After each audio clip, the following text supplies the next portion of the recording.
Hello বন্ধুরা, কেমন আছো বলো তো তোমরা সবাই?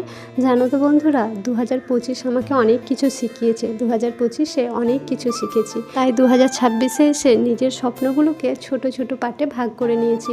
কি বলো তো, ছোট ছোট সাকসেসেও কিন্তু আনন্দ আছে, আর ছোট ছোটোভাবে ভাগ করে নেওয়ার ফলে হয়তো আমার জার্নিটা অনেকটা সহজ হবে। আর এইভাবেই আস্তে আস্তে তোমাদের ভালোবাসায় হয়তো আমি একদিন সফল ব্যক্তি হয়ে উঠতে পারবো।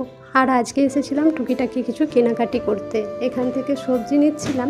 বেটুর যেহেতু সমস্ত সবজিতেই আমি গাজরটা অ্যাড করি, সেই জন্য গাজর অল্প একটু নিয়ে নিলাম। আর তার সাথে লাল শাক দেখছিলাম, লাল শাকটা ভাজলে বেশ ভালো লাগে, তো খুব একটা ভালো ছিল না বলে নেওয়া হয়নি। আর এখানে দেখো পালং শাকের অবস্থা পুরো পচে যাতা অবস্থা হয়ে গেছে। আমার তো হাত দিয়ে পুরো ঘেন্না লেগে গেল, এমনভাবে পচেছে। তারপর এখানে বিস্কিট, গাজর আর বেটুর জন্য একটা চকলেট নিয়ে বিল মিটিয়ে আমরা বাড়ির পথে রওনা দিলাম। আজ তাহলে আসি বন্ধুরা, আল্লাহ হাফেজ।